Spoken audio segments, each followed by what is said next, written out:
My name is Leonardo Vasquez. I am 68 years old, a retired man whose existence has been carefully erased from the lives of those who once claimed to love me. To my children, my ex-wife, and the colleagues who once shook my hand with respect, I am already dead. Not in any literal sense, of course. My heart still beats its steady rhythm, my lungs still draw breath, and every morning at precisely 6 a.m., and I emerge from restless sleep to begin another day in this carefully constructed prison I call life. The ritual never changes. Strong, bitter coffee, the kind that burns your throat and jolts your system awake.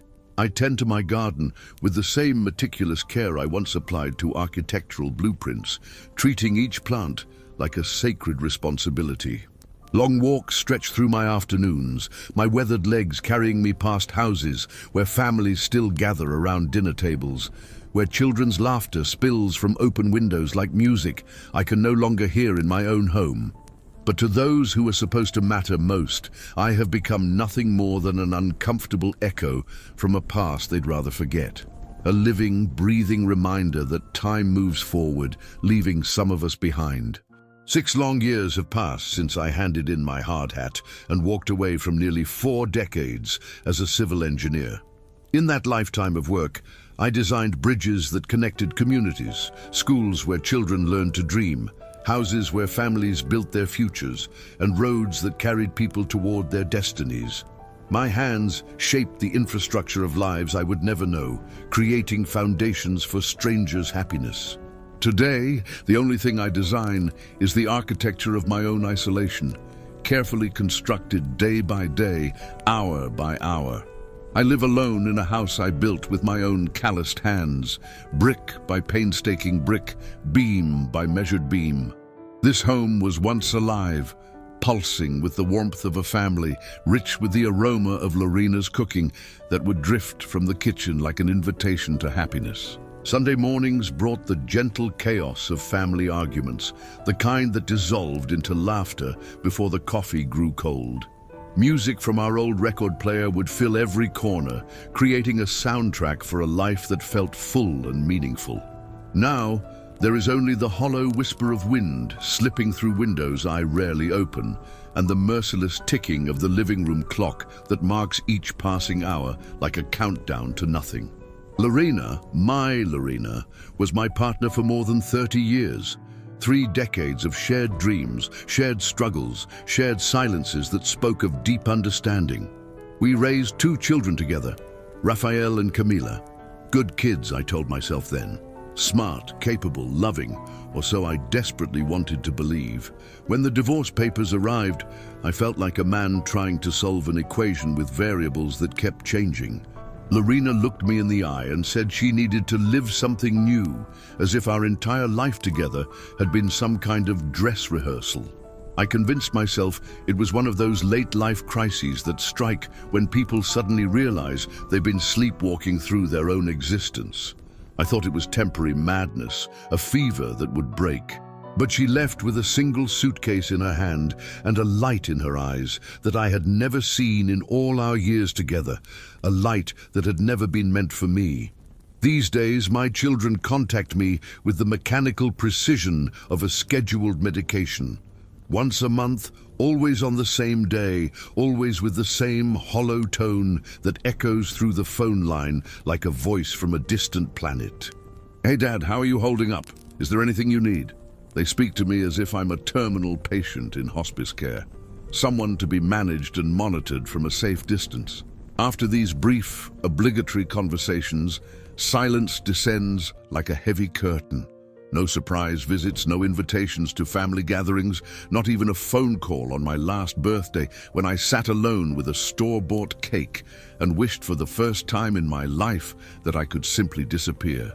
I know exactly what they see when they think of me. If they think of me at all, a stubborn old fool clinging to an outdated house like a shipwreck survivor refusing to let go of driftwood. A man too proud or too stupid to adapt to a world that has moved on without him.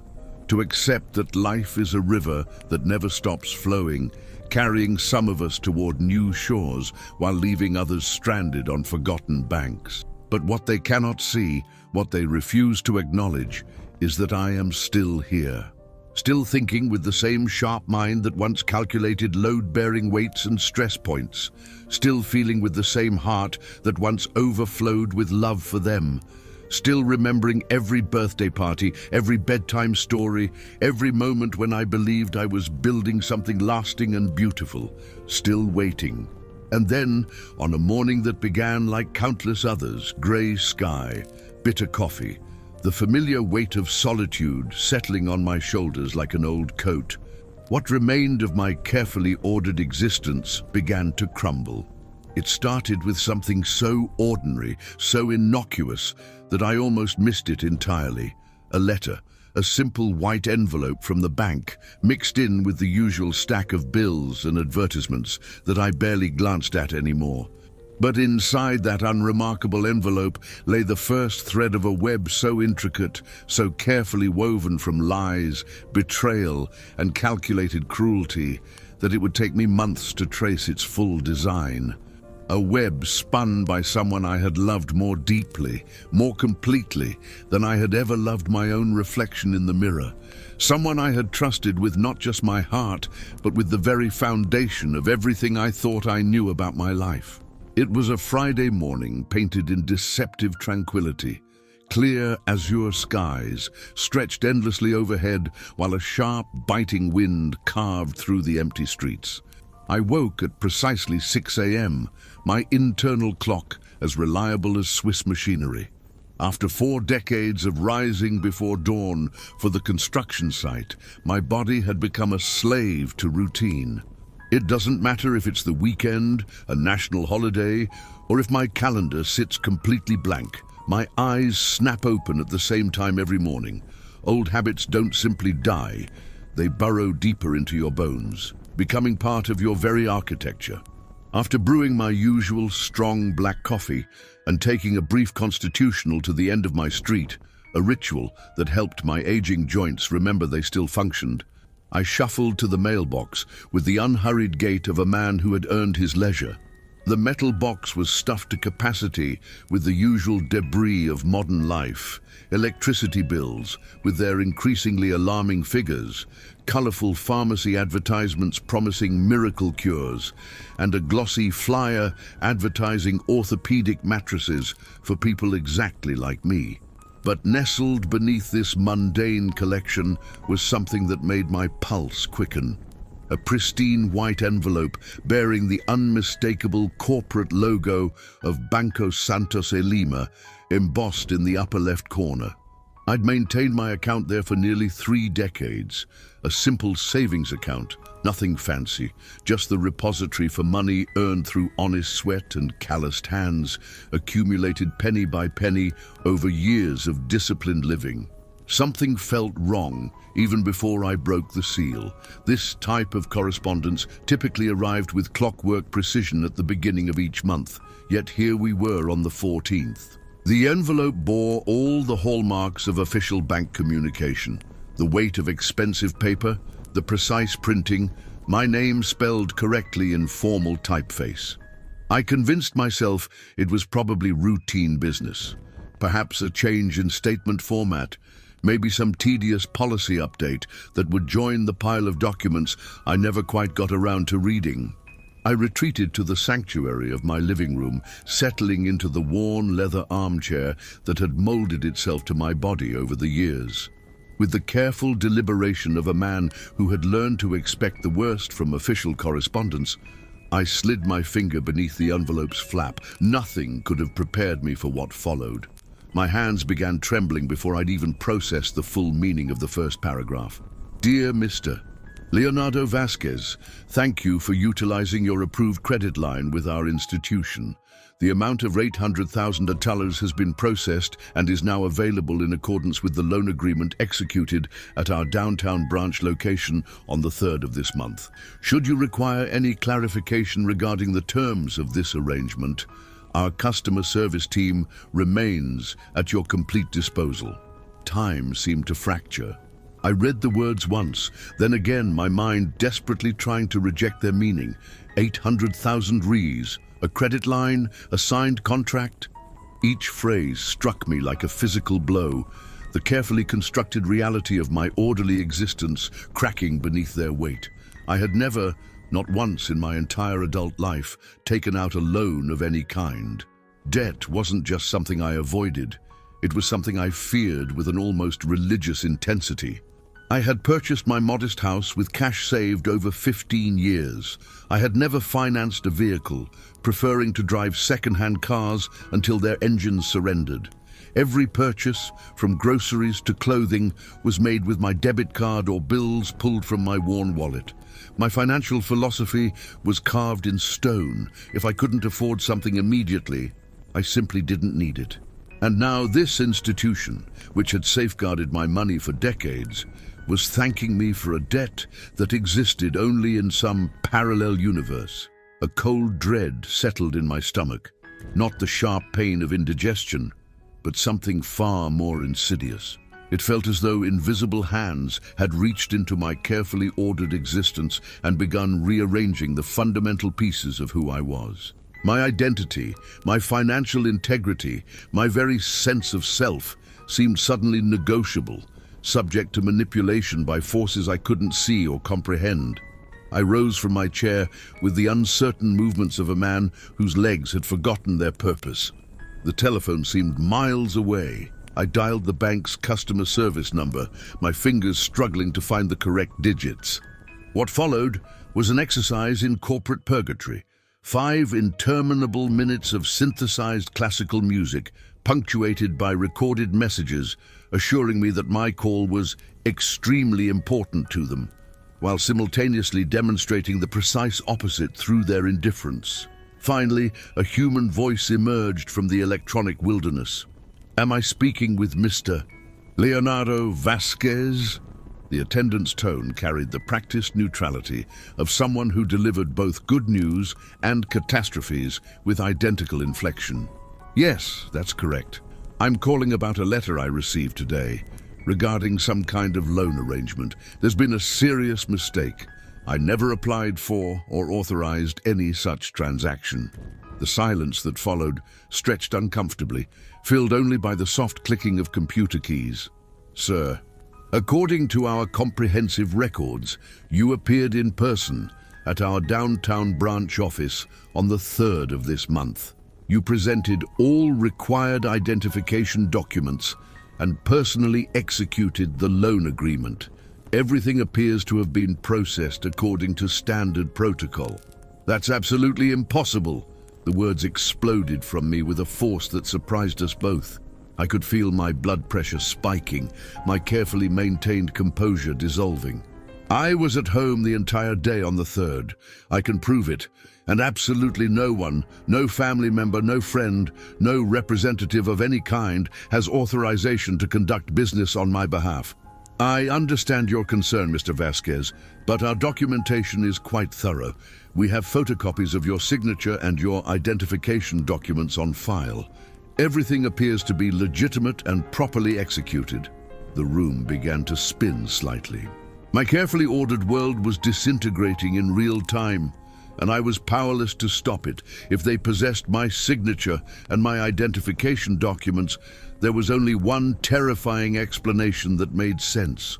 "Someone has forged my documents," I whispered, the words tasting bitter and foreign in my mouth. "This is fraud. This is identity theft. This is a crime of the highest order. I demand an immediate meeting with your branch manager." "Certainly, sir. We can arrange a conference for tomorrow morning at 9 o'clock sharp. Will that be satisfactory?" I terminated the call without another word, my hand shaking as I returned the receiver to its cradle. My breathing had become shallow and rapid, as though the oxygen in the room had suddenly grown thin. I stared at the letter lying innocently on my coffee table, its white surface now seeming to pulse with malevolent energy. For the first time in many years, perhaps decades, I felt the cold grip of genuine terror. Not the fear of physical death, which seemed almost peaceful by comparison, but something far worse. The fear of being systematically erased while my heart still beat. of watching my identity dissolve into someone else's criminal enterprise while I stood helplessly by. By 11 a.m., I remained imprisoned in my leather armchair, the bank letter clutched in my increasingly clammy hands like evidence of my own destruction. My heart hammered against my ribs with the irregular rhythm of a machine breaking down. The violation I felt transcended the merely financial. This was an assault on the very core of my being, an invasion that reached deeper than stolen money could ever penetrate. My identity itself had been harvested, weaponized, turned against me with surgical precision. A scheme of this magnitude doesn't materialize from thin air. This wasn't some opportunistic street criminal stumbling into a bank with a hastily forged identification card, hoping to charm their way into a few thousand rials. No, this required intimate knowledge, careful planning, and access to information that only a select few possessed. Someone had studied me, mapped my habits, understood my vulnerabilities well enough to replicate my very essence on paper. The realization made my skin crawl.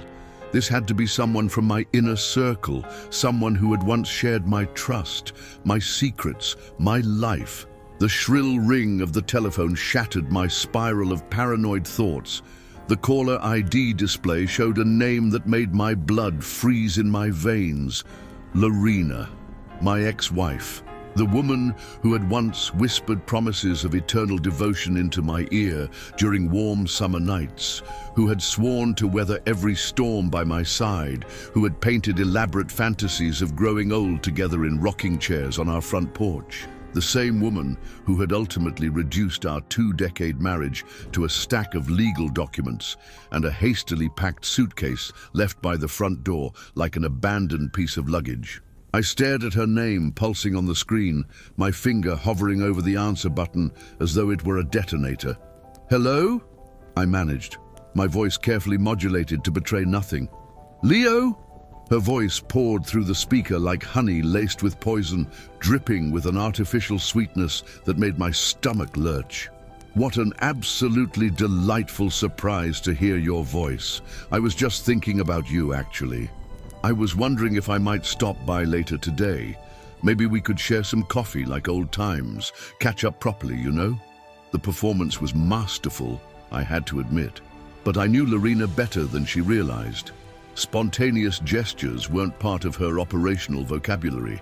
Since our divorce had been finalized, our interactions had been clinical affairs. Brief text messages about paperwork that needed signing, terse discussions about practical matters that required resolution. Every exchange had been conducted with the emotional temperature of a business transaction. And now, out of nowhere, she wanted to reminisce over coffee. "Is everything all right with you, Lorena?" I asked, each word carefully weighted, designed to probe beneath her cheerful facade. "Oh, I'm absolutely wonderful." She laughed with a breathiness that transported me back to 1995, when that same laugh had made me believe in forever. "Actually, I have some truly exciting news to share, but I'd much rather tell you face to face. Would this afternoon work for you?" The silence that followed felt pregnant with unspoken accusations. My mind raced through the connections, the fraudulent loan, the forged documents, the impossible timing, and now the sudden resurrection of a woman who had been content to treat me as a stranger for months. The mathematical precision of the coincidence was staggering. "Sure," I heard myself say, my voice sounding distant and foreign even to my own ears. The words scraped against my throat like broken glass. "Come over whenever you'd like." I set the phone down with the deliberate care of someone handling unstable explosives and remained frozen in place, the device still radiating warmth from our brief connection. This was no coincidence. Coincidences this elaborate didn't exist in the real world. Lorena had never been impulsive, never acted without careful calculation. If she was suddenly eager to visit, it was because something had compelled her to do so, and that something reeked of bank letterhead and fraudulent signatures. My legs felt unsteady as I rose from the chair and made my way to the hallway cabinet, a piece of furniture that had become the repository for the administrative debris of my existence. I pulled open the drawer where I maintained my collection of vital documents, backup identification cards, birth certificates, insurance policies, and copies of significant contracts from years past. I rifled through the familiar papers with increasing desperation, my hands growing more frantic with each passing second. Everything seemed to be in its proper place, except for one crucial item that I had almost forgotten existed until this moment. The printed copy of my digitized signature was gone. Years ago, during some long-forgotten bureaucratic procedure, I had needed to provide a clean digital copy of my signature for official purposes. After completing the task, I had printed a reference copy and filed it away, thinking it might prove useful someday. It was such a minor detail, so insignificant that it had vanished completely from my conscious memory. Until now. Until it wasn't there. The migraine that had been building behind my eyes exploded into full bloom. Lorena. Of course it was Lorena. Until recently she had maintained access to this house, these rooms, these private spaces.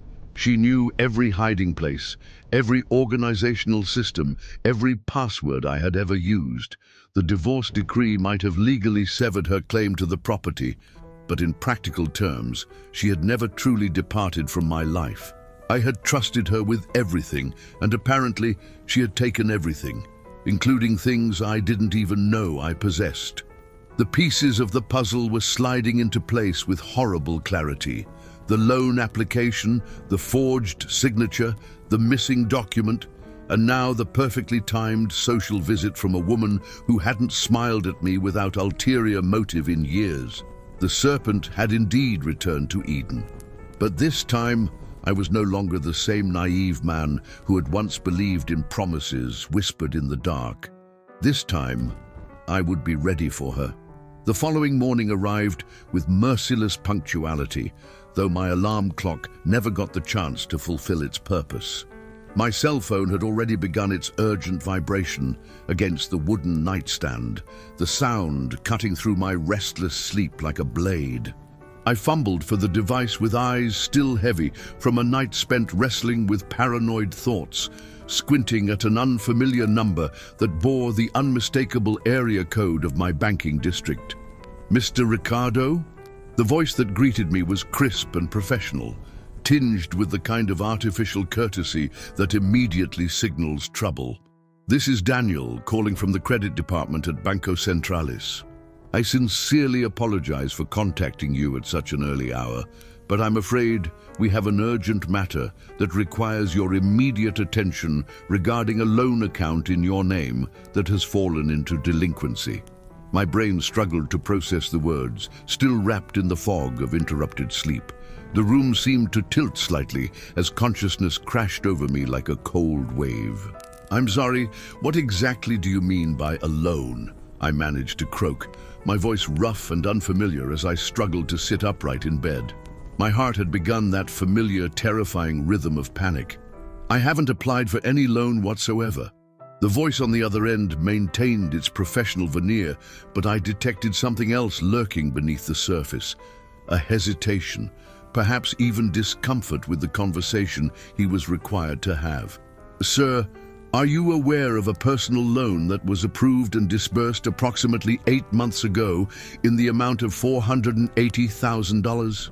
According to our records, the first installment became due last month, followed by the second payment just yesterday. Both remain unpaid."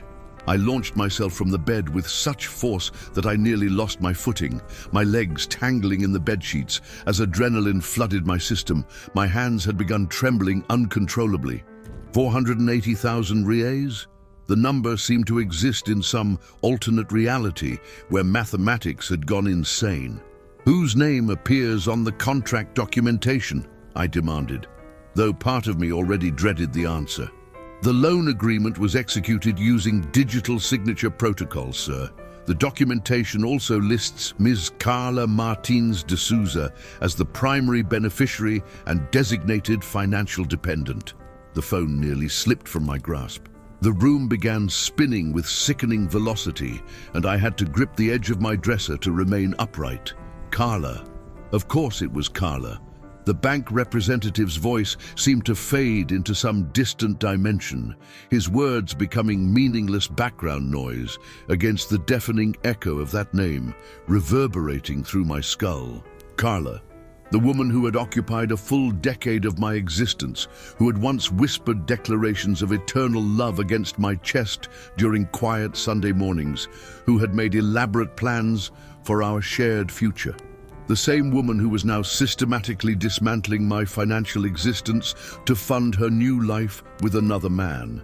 I forced myself back to the present moment, my voice barely steady enough to form words. "Can you provide me with the address where these funds were transferred?" He rattled off the information with bureaucratic efficiency, and I scrawled it down with a hand that shook so violently I could barely control the pen. A prestigious gated community in the most exclusive section of the city.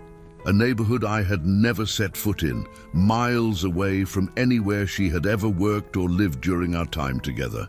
This was another universe entirely, the parallel reality where she had been constructing her secret existence, brick by brick, using my identity as the foundation. I terminated the call without ceremony and stumbled toward my laptop with the unsteady gait of a man whose world had just been revealed as an elaborate illusion. My fingers moved across the keyboard with desperate urgency as I accessed every financial monitoring system I could think of. Sarasa, banking portals, credit reporting agencies. What I discovered was nothing short of financial apocalypse.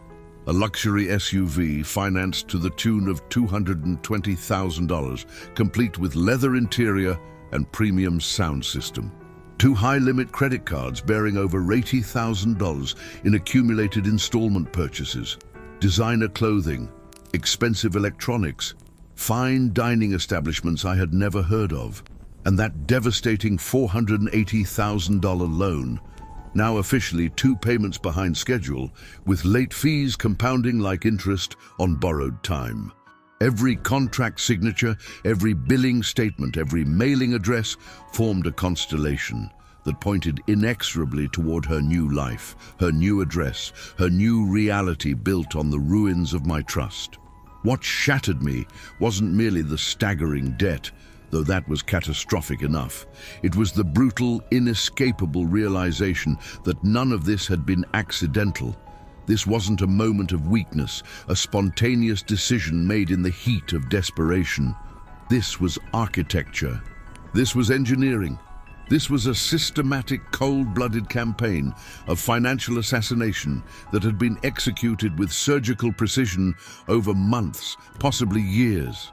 While I had been working 16-hour days at construction sites, my body aching and my hands bleeding from honest labor, she had been methodically converting my identity into an endless source of credit. Every luxury she now enjoyed, the gleaming SUV, the designer wardrobe, the upscale dining experiences, the exclusive address, had been purchased with the sweat equity of the fool she had so casually discarded. My heart felt as though it was being compressed in a vice, but something fundamental was beginning to shift within my chest. The crushing weight of betrayal was slowly being joined by something else, something that burned rather than merely ached. Indignation, righteous fury, the kind of anger that doesn't dissipate with time, but instead crystallizes into something harder, more dangerous. In that moment of terrible clarity, I understood the complete scope of her betrayal. She hadn't simply broken my heart or damaged my finances. She had systematically erased my existence, transforming me into nothing more than a resource to be harvested for someone else's benefit. And she had no intention of stopping. Why would she? I had been the perfect victim, trusting, predictable, completely unaware of the weapon my own identity had become in her hands. But something had changed. The naive man who had once believed in forever was gone, incinerated in the fire of this revelation. In his place stood someone harder, someone angrier, someone who understood that mercy was a luxury he could no longer afford. I was finally, truly awake. And when a man awakens from this kind of betrayal, He doesn't simply roll over and return to sleep, not until every debt has been repaid in full. And some debts, I was beginning to understand, couldn't be settled with money. That morning never truly concluded. It simply transformed into something else entirely, becoming the opening chapter of a personal hell I was only beginning to comprehend. The sun continued its arc across the sky, but time itself seemed to have become elastic, stretching each moment into an eternity of rage and disbelief. These emotions swirled together in my chest like a toxic cocktail, but beneath them lurked something far more dangerous, an overwhelming, consuming need to take action. I found myself anchored to my kitchen table like a man afraid to move, the bank letter spread beside my open laptop like evidence at a crime scene. My eyes stared into the middle distance, unfocused, as my mind grappled with a question that seemed to have no answer. Where does one even begin when confronting someone who has orchestrated your destruction with such methodical, cold-blooded precision? The silence in my house felt oppressive, pregnant with the weight of decisions I wasn't yet ready to make. I realized with startling clarity that I couldn't navigate this labyrinth alone. I needed someone who understood the legal landscape, someone who could translate my fury into actionable strategy. There was only one person I trusted completely with matters this serious: Carlos. My oldest friend and the most experienced lawyer I knew, a man who had guided me through legal complexities in the past with patience and wisdom. I reached for my phone with hands that still trembled slightly and dialed his number. I recounted the entire nightmare in excruciating detail, pausing frequently to catch my breath between the most devastating revelations. Carlos listened with the practiced patience of someone accustomed to hearing people's worst moments, occasionally asking clarifying questions, but never interrupting my flow. When I finally exhausted my litany of betrayals, the silence that followed felt heavy with implications. "Leonardo," he said finally, his voice carrying the weight of professional concern mixed with personal sympathy, "what you're describing constitutes multiple serious felonies: identity falsification, sophisticated bank fraud, systematic misuse of personal documents, and the most concerning aspect is that all of this was executed by someone with intimate access to your private life. You need to begin gathering evidence immediately. Every statement, every letter, every record, any video surveillance that might exist. Time is absolutely critical here." His words hit me like a splash of cold water, shocking me out of my paralyzed state. He was absolutely right. I couldn't afford to remain passive while the debt continued to compound and the banks intensified their pressure.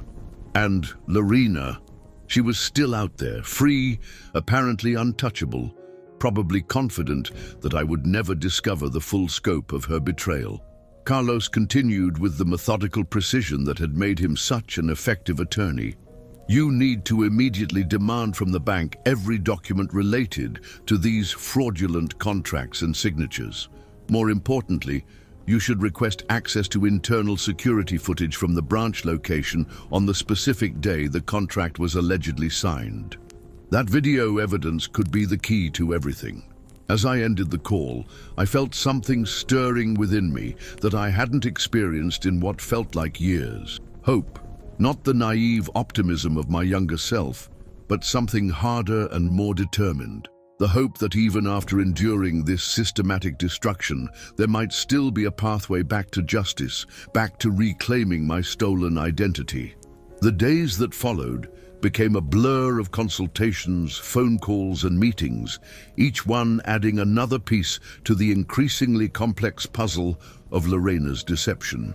I became a regular presence at the bank, speaking with managers at every level, requesting copies of documents, demanding access to records that should have been mine by right.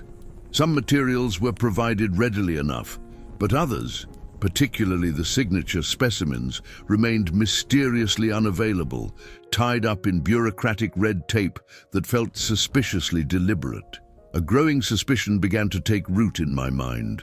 Lorena's operation was more sophisticated than I had initially imagined. Perhaps she had cultivated an insider at the bank, someone with irregular access to internal systems, someone who could smooth the way for fraudulent transactions and then obscure the evidence afterward. The thought made my blood run cold. How deep did this conspiracy go? On my third increasingly frustrated visit to the bank, I encountered a different kind of employee entirely.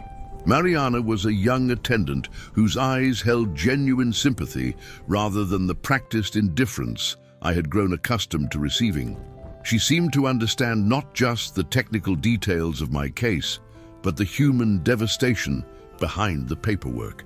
As our conversation was concluding, she leaned closer and spoke in a voice barely above a whisper. "Mr. Leonardo, if I were in your position, I would strongly consider requesting the security footage from the day of the alleged contract signing. That kind of evidence, it could clarify everything. It could prove whether you were actually present that day or not." Her words hit me like lightning, illuminating a darkened landscape. Of course, the security cameras. In my emotional turmoil, I had overlooked the most obvious form of evidence available.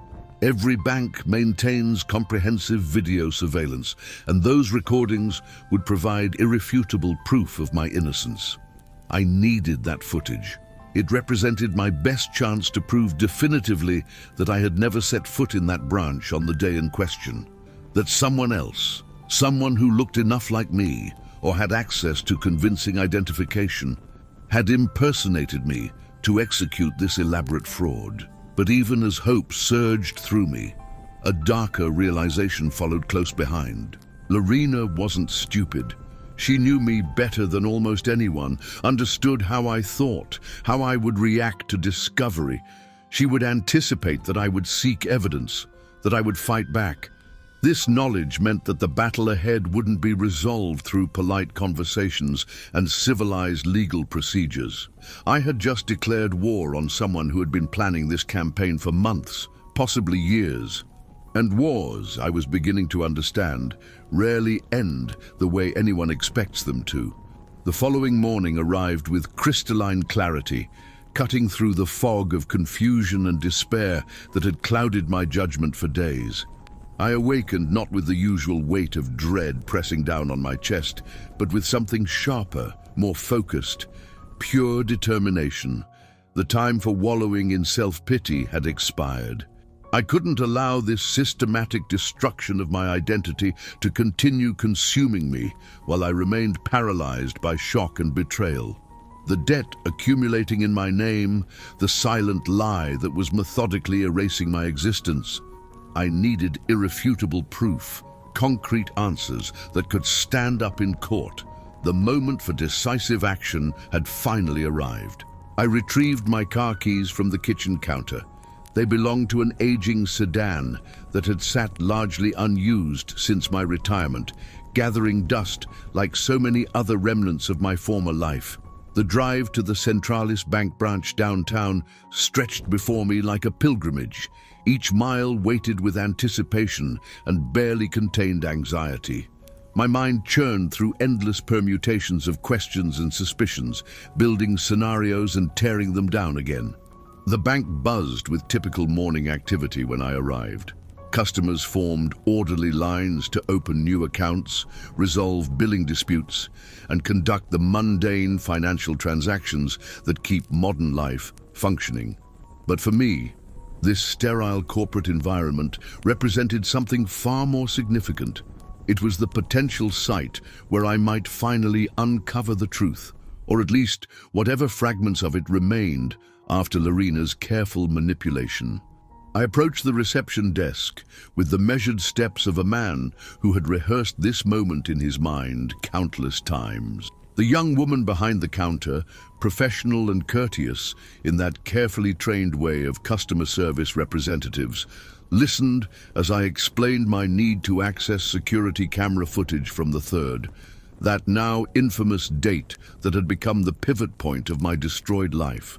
She directed me to the head of security, introducing him as Marcos, a man whose stern expression and military bearing suggested he had seen every variety of human deception imaginable. Marcos received me in a cramped, windowless office with grey walls that seemed designed to drain hope from anyone who entered. A large monitor sat dark and silent in the corner, its black screen waiting like a portal to reveal secrets I desperately needed to see. I laid out my entire story for him: the fraudulent loan, the systematic misuse of my personal documents, the forged signature that had somehow convinced bank officials to release 800,000 reais to a woman who had already stolen my trust. Marcos listened with the impassive attention of a professional investigator, his weathered face betraying nothing as he absorbed each devastating detail. "Mr. Vasquez," he said finally, his voice carrying the weight of institutional procedure, "our security footage is archived for a maximum of 30 days before automatic deletion.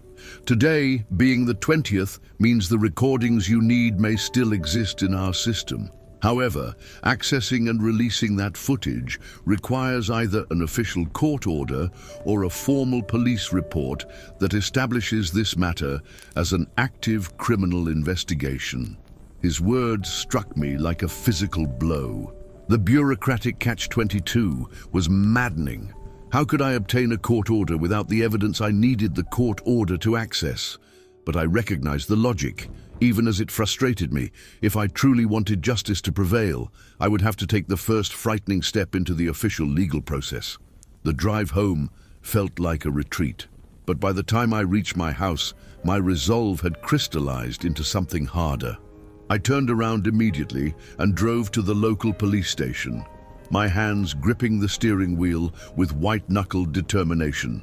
The officer who processed my complaint was a middle-aged woman with kind eyes who seemed all too familiar with cases like mine: identity theft, document forgery, financial fraud perpetrated by those closest to the victims.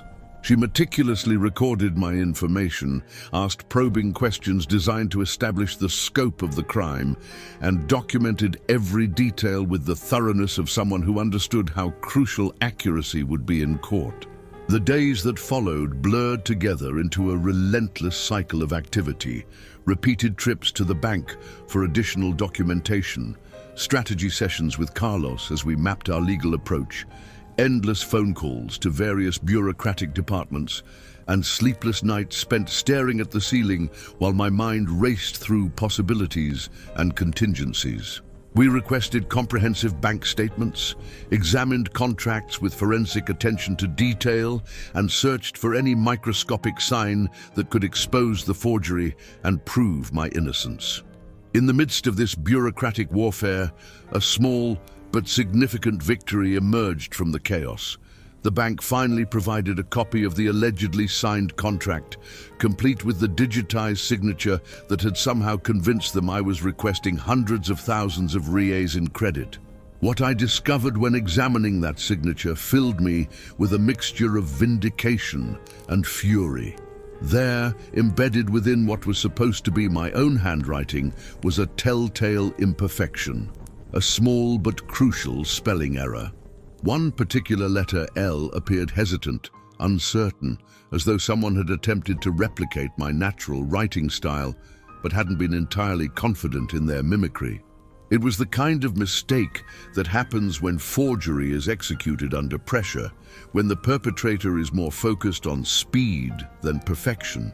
Carlos examined the signature with the intensity of a detective studying crime scene evidence. "These kinds of inconsistencies are extremely common in rushed forgeries," he explained, his voice carrying the excitement of a lawyer who had just found a crack in the opposition's armor.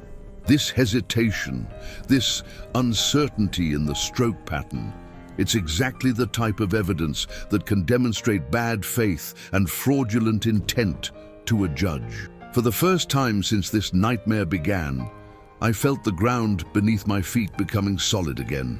This wasn't just suspicion or circumstantial evidence. This was concrete proof that someone had attempted to replicate my signature and had failed to do so perfectly. It was my first real ammunition in what was shaping up to be a prolonged legal battle. The psychological shift was profound. I was no longer simply defending myself against accusations and mounting debt. I was no longer the passive victim of someone else's elaborate criminal enterprise. I had transitioned from defense to offense, from reaction to action. I possessed evidence, I had legal representation, and most importantly, I had the burning determination of a man who refused to be erased. I understood with perfect clarity that the battle ahead would be long and brutal. Lorena wouldn't surrender without deploying every weapon in her arsenal, wouldn't retreat gracefully when cornered. The emotional damage she had inflicted ran deeper than any mere financial calculation could measure, and the pain would likely persist long after the legal matters were resolved. But I was no longer the broken man who had sat in stunned silence just days earlier. I was prepared to reclaim my name, my dignity, and my life, regardless of the cost. The war she had started in shadow and deception would now be fought in the harsh light of legal scrutiny. The real battle was just beginning. As days passed, the weight of evidence and unanswered questions pressed down on me like a physical burden. I had concrete proof of forgery, legal proceedings in motion, and the machinery of justice slowly grinding forward. But something essential remained missing. I needed to hear it from her own lips. The truth, or at least whatever version of it she was prepared to admit. The confrontation I had been both dreading and craving could no longer be postponed. On a particularly grey afternoon when the sky seemed to mirror my internal turmoil, I made the decision that would define everything that followed. I drove across the city to the upscale neighborhood where Lorena now lived with Daniel, the younger man who, according to my children's reluctant admissions, had become the beneficiary of her sudden transformation into luxury. The building rose before me like a monument to my own naivety, its modern facade and manicured landscaping representing everything I had unknowingly financed through my stolen identity. I climbed to the 5th floor with legs that felt increasingly unsteady, my heart hammering against my ribs with each step. Outside her door, I paused to gather what remained of my composure, knowing that whatever happened next would alter the trajectory of both our lives forever. I pressed the doorbell with a finger that trembled despite my efforts to appear calm. The door opened before the chime had fully faded, as though she had been watching from the window, anticipating this inevitable moment. Leonardo. Her voice carried that familiar mixture of surprise and calculated sweetness that had once charmed me, but now sounded like poison wrapped in silk.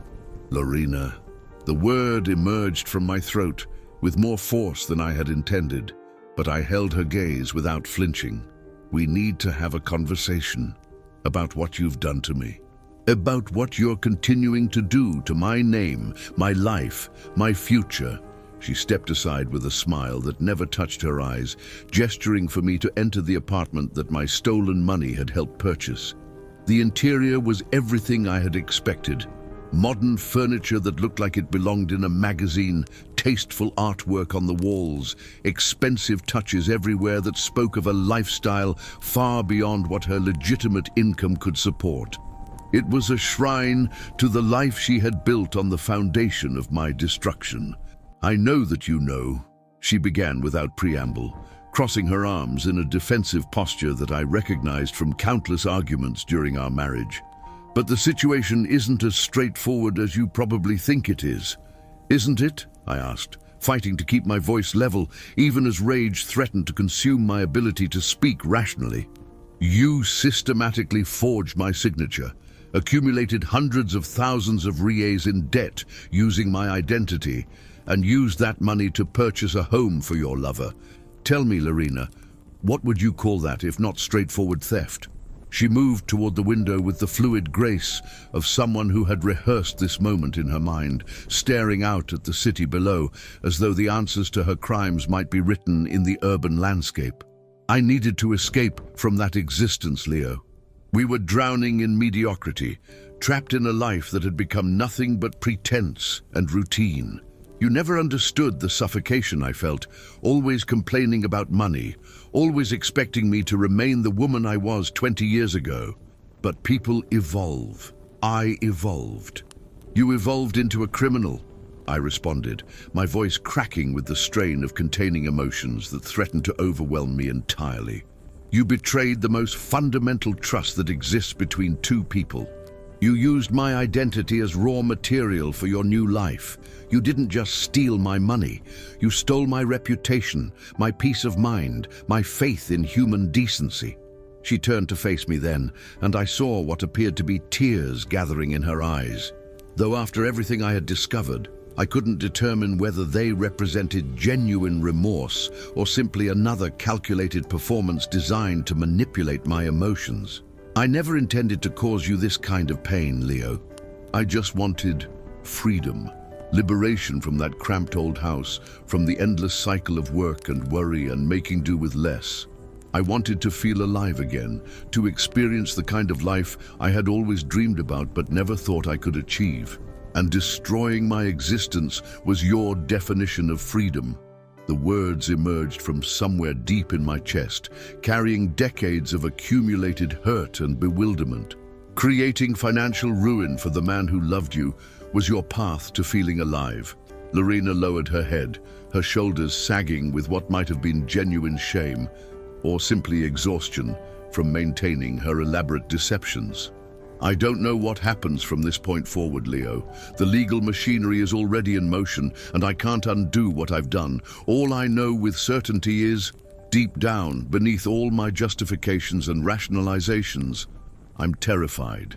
Terrified of what you might do with the evidence you've gathered. Terrified of the consequences that are finally catching up to me.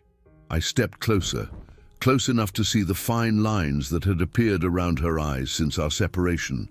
Close enough to smell the expensive perfume that my stolen money had purchased. When I spoke, my voice carried a finality that surprised even me. I didn't come here seeking revenge, Lorena. I didn't come to gloat over your fear or to threaten you with what I might do next. I came here to salvage whatever remains of my dignity and my life, and to ensure that you face the full consequences of your choices. Not just the financial ones, but the moral and legal ones as well.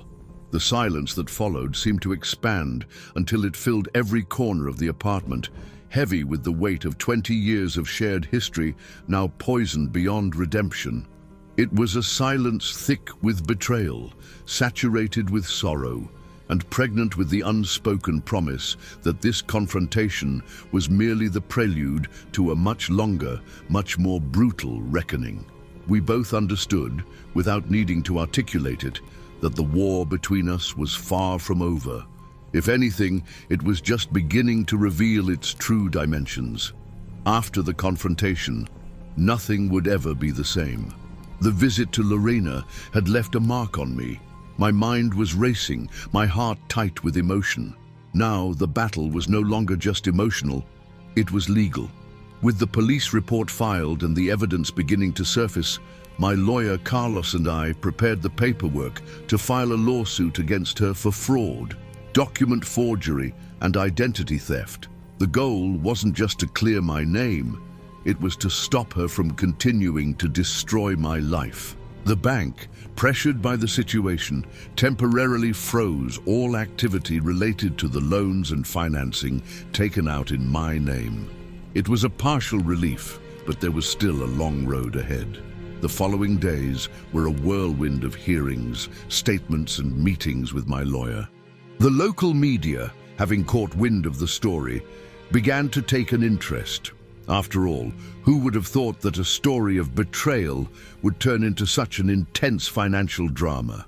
My children, initially indifferent, started to draw closer, disturbed by the public attention and concerned for their father. It was a mixture of relief and sadness. Relief that they were finally noticing me. Sadness that they had ignored me for so long. Lorena, for her part, maintained a carefully calculated silence. In the hearings, she avoided eye contact, answered evasively, and tried to downplay the severity of her actions. But the justice system isn't so easily fooled. Meanwhile, I focused on rebuilding my life. I tried to return to some sort of routine to take care of my health and, most of all, to keep my head held high. That battle had taught me a painful but necessary lesson. Trust is fragile, and justice is a constant fight. I still didn't know how it would all end, but I was determined not to let that fraud define me. I was more than a debt, more than a name used to deceive. I was a man fighting to rewrite his story. The days passed slowly, as if time itself had decided to toy with my patience. The feeling of being trapped in a maze with no exit, where every step led to another wall, consumed me. The hearings dragged on, papers piled up on my desk, and justice seemed to crawl at a turtle's pace, far too slow for the pain I carried in my chest. I felt like I was losing the battle, and my strength was beginning to fade. But just when hope seemed to vanish, life surprised me. It all started with a simple, anonymous email that appeared in my inbox on a grey morning. The sender didn't identify themselves, and the message contained only one sentence: "The truth is here." My heart skipped a beat. I hesitated for a moment, wondering whether I should open the attached file. But curiosity and the desperate need for answers won out. When I opened it, there it was, a short, shaky video, but clear enough to take my breath away. In the video, I instantly recognized Lorena and that man Daniel. The younger guy my children claimed was the reason behind her sudden luxurious lifestyle. They were inside the Centralis Bank branch, the same building where I had gone looking for evidence. Lorena was holding a folder full of documents, which she handed over to a bank employee, a man I had never seen before, but whose face would now be etched into my memory. The employee gave a discreet smile and, in a nearly imperceptible gesture, slid an envelope toward Lorena. That simple movement spoke louder than any words. It was proof that the bank not only knew about the fraud, but was actively facilitating it, a conspiracy to destroy my life and protect those behind it. My eyes burned with emotion. It was the confirmation I had suspected all along. Without wasting a second, I called Carlos, the lawyer who had been with me since the beginning of this war. "Carlos," my voice trembled, a mix of relief and excitement. "We have a video. Clear evidence of collusion between Lorena and a bank employee. This changes everything." He responded with a steady voice, filled with hope. "That's pure gold, Leonardo. With this, we can immediately request a freeze on the debt, file criminal charges against those involved, and pressure the bank to be held accountable." The news sparked a new energy inside me. I was no longer fighting alone, nor against shadows. I now held a powerful weapon in my hands, the truth. The case gained new momentum. The defense of my name and my honor finally seemed within reach. But amidst this turning point, I knew this victory wouldn't come easy. There was still a long road ahead, obstacles to overcome, battles to be fought. And yet, for the first time in months, I felt something I hadn't felt in a long time: hope. Hope that, despite the betrayal, the pain, and the fraud, I might still find redemption. And in that moment, I realized that this breakthrough wasn't the end. It was only the beginning of a new chapter.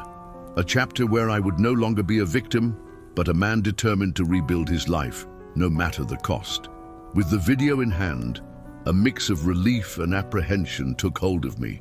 Relief, because I finally had concrete proof that showed the truth. Apprehension, because I knew this was just the first battle in a war far from over. Carlos, my lawyer, acted swiftly and with surgical precision. Within hours, he filed a request with the court for a permanent freeze on the fraudulent debts being charged to my name, a crucial step to prevent my reputation from being further destroyed.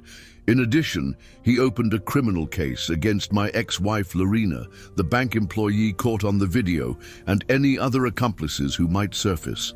But to my surprise and frustration, the bank reacted vehemently. They vehemently denied the video's authenticity, claiming the footage could have been tampered with, a hollow argument, but one powerful enough to sow doubt in the minds of the less attentive. They tried to dodge responsibility, placing all the blame on Lorena as if they were mere innocent victims. I expected this tactic. Banks and large institutions know how to play this game, delay proceedings, confuse the justice system, wear down the victim. The goal was clear: to make me give up. The hearings began to follow one another in an exhausting routine. Each session was a test of emotional and physical endurance. I had to relive my pain in front of the judge, the defense lawyers, and Lorena herself, who appeared as a cold and calculating woman sitting across the room, with eyes trying to hide the weight of guilt, or perhaps cynicism. Amid this storm, my children began to come closer. Reed and Perry, who had once seemed distant and uninterested, started calling me more often, asking how I was doing. They didn't say much, but their gestures comforted me.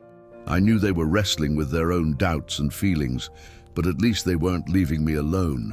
On the other hand, the case's exposure brought painful personal consequences.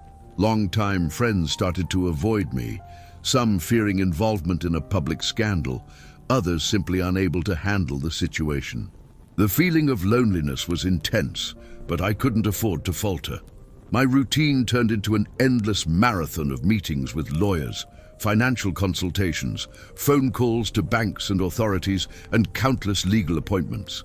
Physical and mental exhaustion began to weigh on me, but I clung to one thing: the desire to clear my name and rebuild my life. The judge overseeing the case ordered detailed technical examinations. Experts were called to analyze the authenticity of the signatures, review the video, and investigate connections between Lorena and the bank employees. Slowly, the curtain of lies began to lift. With each small victory, a favorable forensic report, a convincing testimony, a provisional court ruling, I felt strength returning to my veins. I knew this was more than just a legal battle. It was a fight for my dignity, for my story. Despite the constant tension, I sought to reclaim parts of my life that brought me peace. I returned to carpentry, an old passion I had neglected over the past years. Spending hours working with my hands, turning pieces of wood into something useful, helped clear my mind and strengthen my spirit. The betrayal I suffered still hurt deeply, but the ongoing justice gave me a new purpose. I was no longer a helpless victim, but a man determined to rewrite his story, no matter the cost. I stood at a crossroads. I could let myself sink into the shadows of the past, or choose to move forward, rebuilding my life with dignity and courage. I chose to fight. Justice was underway, and I was ready to face whatever came, with my head held high and my heart steadfast. The weeks following the start of the lawsuit were a true roller coaster of emotions. I spent endless hours in meetings with Carlos, reading documents, planning strategies, witnessing small victories, and the frustrations of hearings that seemed never ending. The feeling of exhaustion was constant, both physically and emotionally. However, what I didn't expect was that, amid this turmoil, a remarkable twist would completely change the course of my story. It all began on a grey, rainy afternoon, while I was reviewing some evidence in my makeshift home office when the phone rang. The number was unknown, and for a moment I thought about not answering, but something inside me said I needed to hear that voice. On the other end of the line was a calm female voice, though laden with restrained urgency. "Mr. Leonardo, my name is Mariana. I work at Centralis Bank. We need to talk about your case. It's important." My heart raced. Mariana, the same friendly clerk who had helped me during some visits to the bank. Why was she reaching out now, in the middle of all this mess? She asked to meet at a discreet cafe, away from prying eyes. I agreed immediately, sensing that something important was about to happen. When we met, Mariana seemed nervous but determined. After making sure we were safe from eavesdropping, she began speaking softly. "I couldn't stand watching what they were doing to you anymore. What your ex-wife Lorena and that bank employee are doing isn't an isolated case. There's a much bigger scheme involving several Centralis employees." She explained that the bank had an internal group that facilitated fraud with unsuspecting clients' data, illegally granting loans and financing in the names of people who didn't even know they were indebted. Lorena is part of a group that takes advantage of this scheme, Mariana continued. They have contacts inside the bank, access to documents and forged signatures, and use these connections to ensure loans get approved without many questions. Mariana then handed me a thick envelope filled with internal documents, audio recordings, exchanged emails between employees, and even footage from the bank's cameras that had never reached me during the official investigations. As I flipped through the evidence, a mix of relief and outrage overwhelmed me.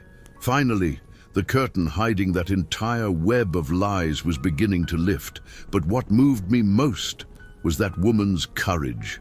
Mariana was risking her career, her reputation, even her safety to help me expose the truth. She had become a key witness, an unexpected ally in my fight. With this new evidence, Carlos strengthened our lawsuit, expanding the case to target not only Lorena and the involved employee, but the entire corrupt network inside Centralis Bank. The fight became even more complex, more enemies, more risks. But it also became more just, because now the truth was starting to win. I felt this was the real chance to clear my name once and for all, and to prevent other innocent people from going through what I endured. The battle would be tough, but I was ready. And for the first time in a long time, I believed justice could truly prevail. The day of the trial finally arrived. After months of an exhausting battle, filled with paperwork, testimonies, anguish, and hope, I stood there, face to face with the justice I had longed for and now needed more than ever. The courtroom was packed. Journalists, onlookers, family members, and people who had followed my case for months sat in silent anticipation. The story of a man whose identity was stolen by his own ex-wife and a corrupt network within Centralis Bank had captured the attention of many. I sat in the defendant's seat, but I did not feel like a criminal. On the contrary, despite the tension and nervousness tightening my chest, I felt like a man fighting to reclaim his life, dignity, and honor. Lorena entered just behind me, her face stern and her eyes cold. Her lawyer tried to mask his anxiety, but I knew this moment was decisive for all of us. Carlos, my lawyer, gave me a confident look. "We are ready, Leonardo. We've done impeccable work." The judge opened the session with a firm voice, announcing the start of the trial. The testimonies began, and Mariana was the first to take the stand.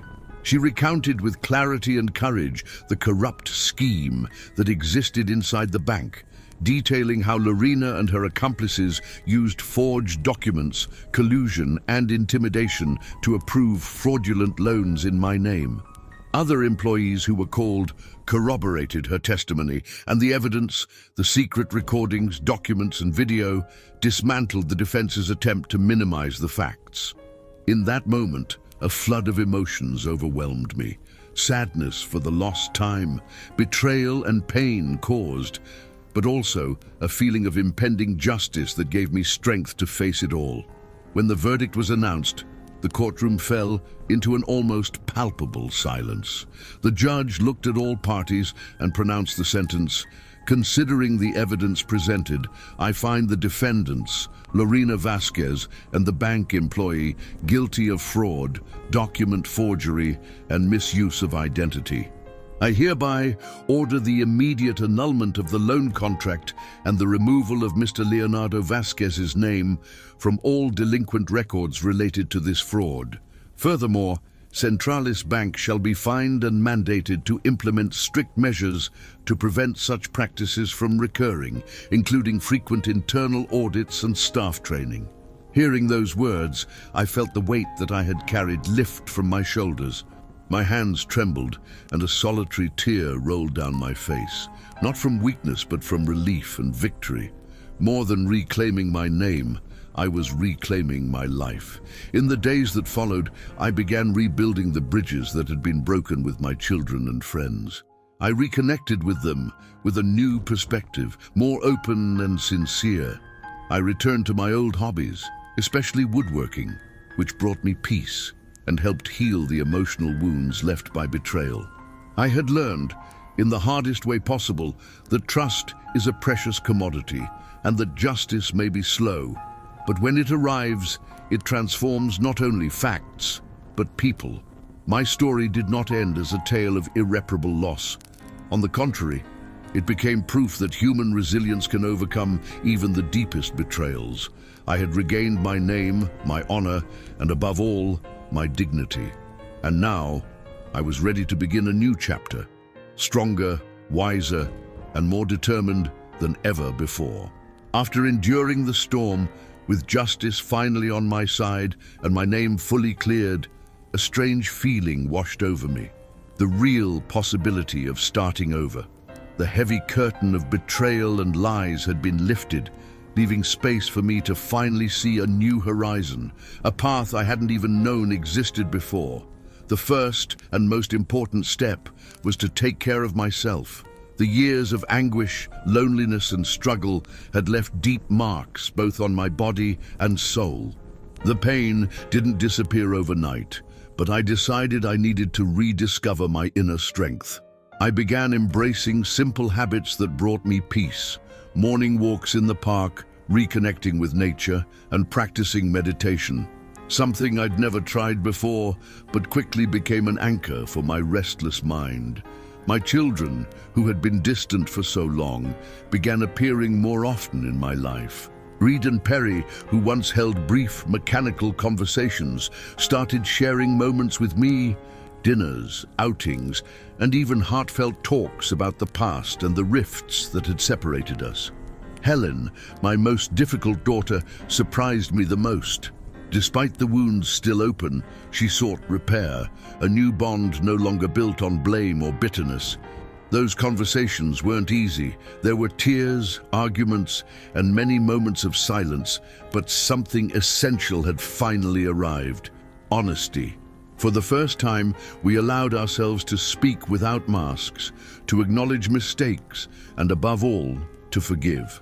The family's rebuilding was slow, but full of hope.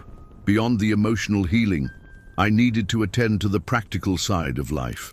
I returned to woodworking, an old passion that always brought me peace and a sense of accomplishment. Spending hours hammering, sanding, painting, and creating with my own hands was more than a hobby. It was therapy. Every piece of furniture I restored or crafted symbolized another step in my recovery, a fragment of my story pieced back together. I also decided to turn my experience into a warning for others. I started a blog detailing my story, not to seek sympathy, but to raise awareness about the hidden dangers behind a forged signature or an apparently harmless loan. I joined support groups for fraud victims and gave interviews on local programs. What had been a deep pain became a mission to help others avoid the same nightmare. The luxurious house Lorena had purchased with the fraudulent loan in my name was, by court order, reclaimed and returned to the family. We chose to sell it, and the proceeds helped pay off old debts and establish a solid financial plan for the future. It was a way to transform a symbol of my pain into a foundation for rebuilding. More than anything, I rediscovered my dignity. No longer the man who was betrayed, deceived, and nearly destroyed, but someone who, despite it all, lifted his head and moved forward with courage and determination. The struggle was not in vain. Now, when I look to the future, I see a vast field of possibilities. The shadows of the past that once paralyzed me are gone. There is only the light of hope and renewal. I know life will still bring challenges because that's how it is for all of us. But I am ready to face them with the same strength I used to win this battle. This is my new beginning, a chapter I write with the ink of overcoming, resilience, and hope. A chapter where I'm no longer the victim, but the author of my own story. And this story, finally, is mine. Life places us before challenges we never imagined facing. Sometimes we are blindsided by betrayals from the least expected places, by injustices that threaten not only our peace, but the very essence of who we are. My journey, marked by moments of deep pain and loss, was also a path of discovery, about myself, about justice, and about the power of resilience. I learned that we cannot control the actions of others, but we always have the power to decide how to respond. When Lorena used my name to build a luxurious lie, she believed she could destroy me. But what she didn't know was that inside me burned a silent strength, a flame that refused to be extinguished. The battle was long and arduous. There were sleepless nights, days filled with uncertainty, moments when I thought about giving up. But the truth held a power greater than the lies that sought to imprison me. The truth revealed itself, not only in the evidence and documents, but in the courage of those willing to stand up against the system, to defend what is right. More than reclaiming my name, I gained something money could never buy: my dignity restored. I realized that justice is not an abstract concept, but a daily achievement that demands struggle, patience, and faith. My story is not just about fraud and trials, but about the human capacity to reinvent oneself even after the darkest storms.